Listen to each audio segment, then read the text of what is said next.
Hello दोस्तों, नमस्कार। तो आप लोग पढ़ाई लिखाई कर रहे हैं ना? पढ़िए मन लगाकर, क्योंकि सचिवालय के एग्जाम हो गई हैं। या तो हो सकता है इस वर्ष के लास्ट माह में, या तो 2021 के जनवरी फरवरी में होने की अत्यधिक संभावना है। तो देखिए दोस्तों, अभी हम लोग झारखंड में हुए जनजातीय विद्रोह के बारे में जानकारी प्राप्त कर रहे हैं। आज सबसे अत्यधिक महत्वपूर्ण टॉपिक पढ़ने जा रहे हैं संथाल विद्रोह। यानी आज हम लोग क्या पढ़ने वाले हैं? संथाल विद्रोह के बारे में जानकारी प्राप्त कर रहे वाले हैं। देखिए, ये टॉपिक है जो मेंस के लिए अत्यधिक महत्वपूर्ण है, लेकिन इससे हर एग्जाम में, यानी झारखंड का कोई भी एग्जाम हो, उसमें 2 या 3 क्वेश्चन जरूर रहते हैं। तो दोस्तों, ये बहुत ही अच्छा टॉपिक है। और चलिए हम लोग शुरू करते हैं, इसको देखते हैं कि संथाल विद्रोह क्या है, क्यों हुआ था। तो सबसे पहले यही हम लोग जानने की कोशिश करते हैं। तो चलिए शुरू करते हैं संथाल विद्रोह। संथाल विद्रोह 1855-56 में हुआ था। यानी संथाल विद्रोह की शुरुआत कब हुई थी? 1855-56 ईस्वी में हुआ था। और यह जो संथाल विद्रोह था सो शाम टुडू के मार्गदर्शन में हुआ था। ये पूछा गया है कि संथाल विद्रोह किसके मार्गदर्शन में हुआ था? तो किसके मार्गदर्शन? शाम टुडू के मार्गदर्शन में हुआ था। शाम टुडू, समझ गया ना? शाम टुडू के मार्गदर्शन में हुआ था संथाल विद्रोह। अब देखिए, संथाल विद्रोह को निम्न नामों से जाना जाता है। ये भी कई बार पूछा गया है कि संथाल विद्रोह को निम्न नाम से कौन कौन नाम से जाना जाते हैं इसकी। तो देखिए, हम लोग संथाल विद्रोह को निम्न नामों से जाना जाता है। कौन कौन नाम से? तो हुल विद्रोह, पहला में हुल विद्रोह। हुल का अर्थ होता है क्रांतिकारी। हुल विद्रोह, यानी हुल विद्रोह संथाल विद्रोह को, इसे संथाल विद्रोह तो कहा ही जाता है, संथाल विद्रोह। ठीक है। इसे तीसरा नंबर में सिद्धू कान्हू विद्रोह, सिद्धू कान्हू विद्रोह भी कहा जाता है। यानी हुल विद्रोह, संथाल विद्रोह, सिद्धू कान्हू विद्रोह। तथा इसे संथाल परगना क्षेत्र में, कहा? संथाल परगना क्षेत्र में संथाल विद्रोह को प्रथम जन क्रांति कहा था।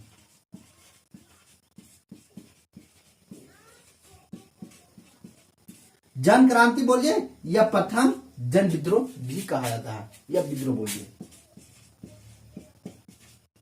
यानी हुल विद्रोह या संथाल विद्रोह को संथाल परगना क्षेत्र में प्रथम जन क्रांति के नाम से जाना जाता है, समझ रहे हैं? और इस विद्रोह को, यानी संथाल विद्रोह को मुक्ति आंदोलन भी कहा जाता है। क्या कहा जाता है? मुक्ति आंदोलन।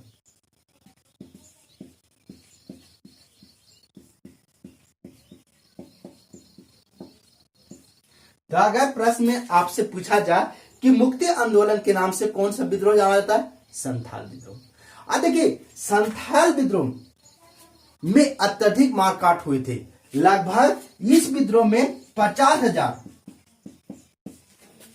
से अधिक संथाल पुरुष एवं महिला, यानी संथाली पुरुष महिला भाग लिए थे।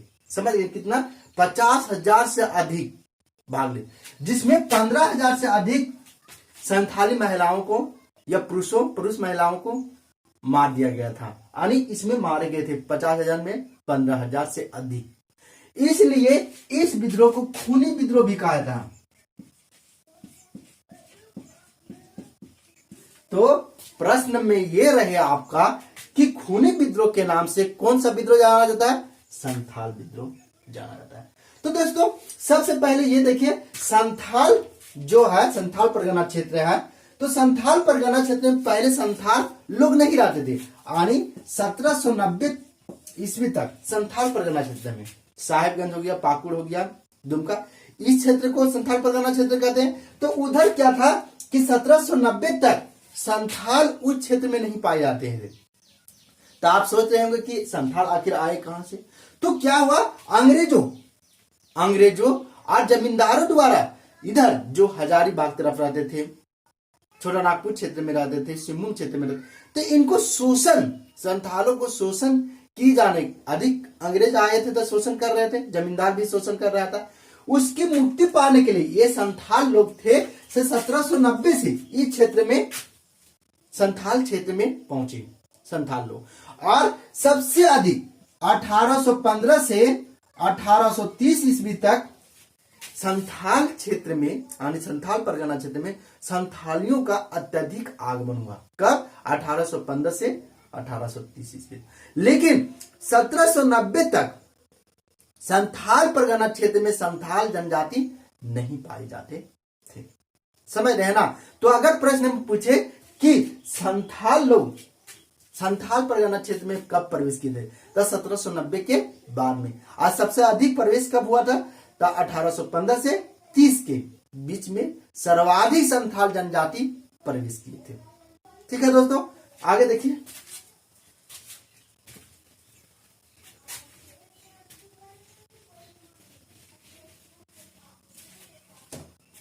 कार्ल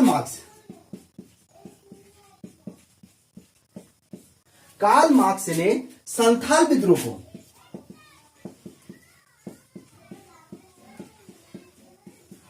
कार्ल मार्क्स ने संथाल विद्रोह को अपनी प्रसिद्ध पुस्तक दास कैपिटल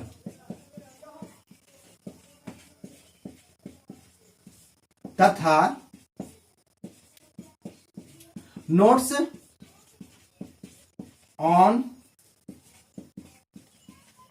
इंडियन हिस्ट्री, ध्यान रहे, कार्ल मार्क्स की पुस्तक है। ये पूछा जाता है कि दास कैपिटल किसकी पुस्तक है, किसके द्वारा लिखा गया? कार्ल मार्क्स के द्वारा। और इन्हीं का पुस्तक ये भी है, नोट्स ऑन इंडियन हिस्ट्री। तो ये क्या होता है? कार्ल मार्क्स की ये दोनों प्रसिद्ध पुस्तक है, जिसमें संथाल विद्रोह को भारत का प्रथम जन क्रांति कहा गया था। ध्यान रहे, संथाल विद्रोह को भारत का प्रथम जन क्रांति किसके द्वारा कहा गया है? कार्ल मार्क्स के द्वारा। किस पुस्तक में कहा गया है? द दास कैपिटल और नोट्स ऑन इंडियन हिस्ट्री में ये कार्ल मार्क्स द्वारा इस पुस्तक में संथाल विद्रोह को भारत का, झारखंड का ही नहीं, भारत का प्रथम जन क्रांति कहे हैं। तथा इसके अलावे, ठीक है ना, इसके अलावे LSSO मूल्य ने संथाल विद्रोह को किसके द्वारा? इसके अलावे LSSO मूल्य द्वारा संथाल विद्रोह को मुठभेड़ की संज्ञा दी गई है। किसके द्वारा? यह भी पूछा गया है कि संथाल विद्रोह को मुठभेड़ की संज्ञा किसके द्वारा दी गई है? तो कौन सा लेखक है? तो LSSO मूल्य द्वारा संथाल विद्रोह को मुठभेड़ की संज्ञा दी गई। और कार्ल मार्क्स से क्या कहा है? तो भारत का प्रथम जन क्रांति कहा गया है। अब आगे देखिए,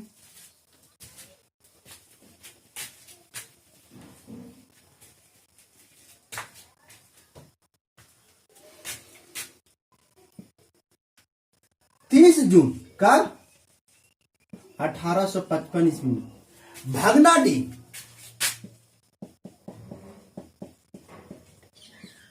भागनाडी में लगभग 10,000 संथाल समूह, कितने? 10,000, कहीं कहीं 400 दिया रहता है भाई, लेकिन ये है एक्चुअल में 10,000। ठीक है ना? 10,000 संथाल समूह एकत्रित हुए और अंग्रेजों के खिलाफ इन्होंने सभा का आयोजन किया था। कहां? भागनाडी में। कब? 30 जून 1855 ईस्वी में भागनाडी में लगभग 10,000 संथाल समूह भाग लिए और एक सभा का आयोजन किए थे। किस लिए? अंग्रेजों के खिलाफ, ठीक है, विद्रोह करने के लिए एक सभा का आयोजन किया गया था। कहां किया गया था? भागनाडी में। इस सभा में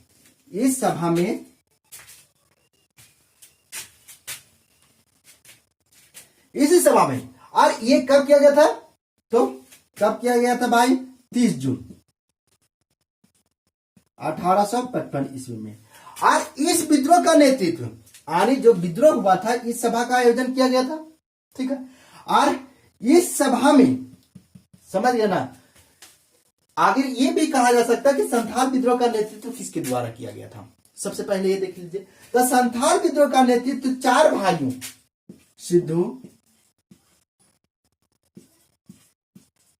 सिद्धू, कान्हू, चांद, भैरव तथा 2 बहनों झानो, ठीक है, और फुल्लो। यानी इस विद्रोह को, संथाल विद्रोह का नेतृत्व 4 भाई सिद्धू, कान्हू, चांद, भैरव तथा 2 बहन झानो, फुल्लो, यानी आपस में ये दोनों क्या थे, भाई बहन थे। इन लोगों ने संथाल विद्रोह का नेतृत्व किए थे। समझ रहे ना, कौन किए थे, सिद्धू, कान्हू, चांद, भैरव और झानो, फुल्लो। याद रखिएगा। अब देखिए इसमें सिद्धू का जन्म कब हुआ था, तो सिद्धू का जन्म 1815 ईस्वी में हुआ था, कान्हू का जन्म 1820 ईस्वी में हुआ था, चांद का जन्म 1825 ईस्वी में हुआ था और भैरव का जन्म 1835 ईस्वी में हुआ था। ध्यान रखिएगा, कभी कभी ये पूछ लिया जाता है कि सिद्धू, संथाल विद्रोह के प्रसिद्ध नेता सिद्धू का जन्म कब हुआ था, तो 1815 ईस्वी में। उसके बाद कौन है, कान्हू का जन्म कब हुआ था, 1820 ईस्वी में, चांद का 1825 ईस्वी में और भैरव का 1835 ईस्वी में जन्म हुआ था। समझ रहे हैं। अब देखिए इस समय क्या हुआ था कि जब यहां भागनाटी में 10,000 यानी संथाल जनजाति शामिल हुए या संथाल समूह शामिल हुए, तो इस सभा में यह निर्णय लिया गया कि सिद्धू को सुब्बा मतलब होता है राजा।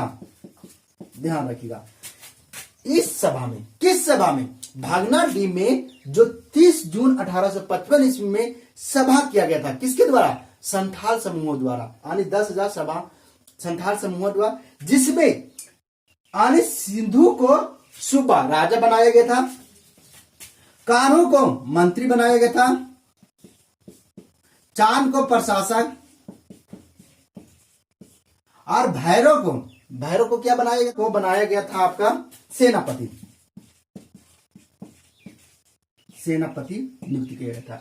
तो ध्यान रहे, ये सिद्धू आर रखने के लिए देखिए, सिद्धू सबसे बड़ा था, तो सबसे बड़ा क्या राजा बना दिया गया, सूबा बना दिया गया। उसके बाद कान्हू है, उसको मंत्री बनाया गया, यानी इसके बाद इनका पकड़ था, तो मंत्री, राजा मंत्री तो हो गए।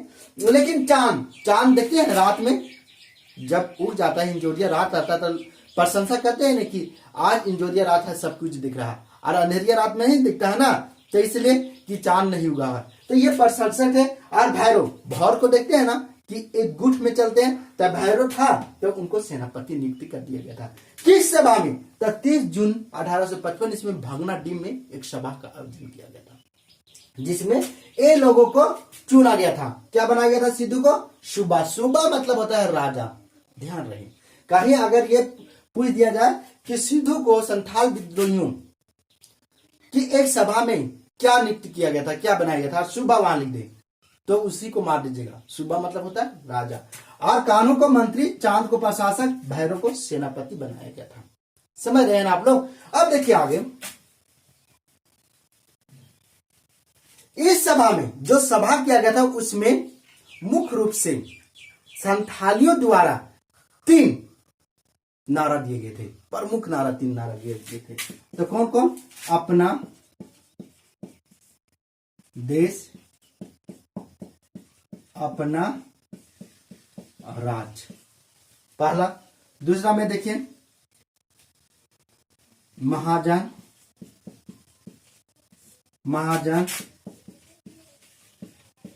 जमींदार,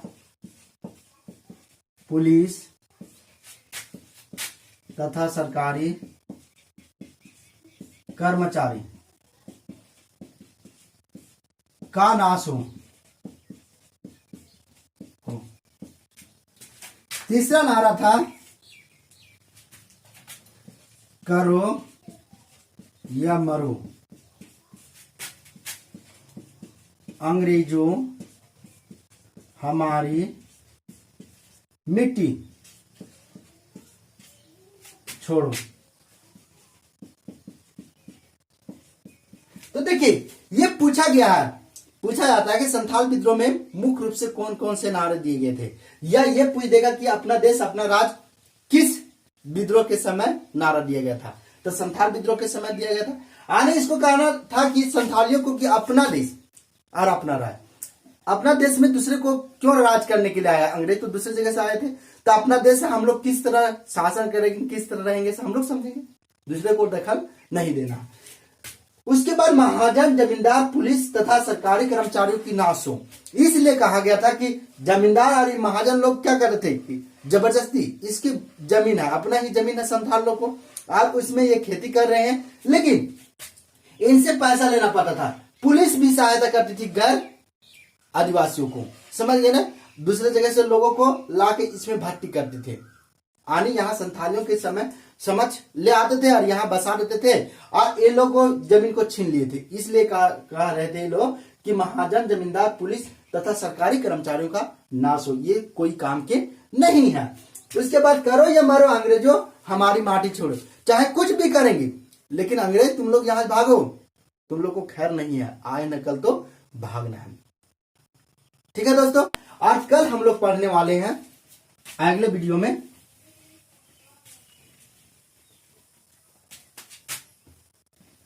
संथाल विद्रोह का, संथाल विद्रोह होने का कारण, यानी संथाल विद्रोह होने का कारण क्या था, इसके बारे में हम लोग कल जानकारी प्राप्त करेंगे। आने अगली क्लास में जानकारी प्राप्त कर रहे हैं। थैंक यू दोस्तों।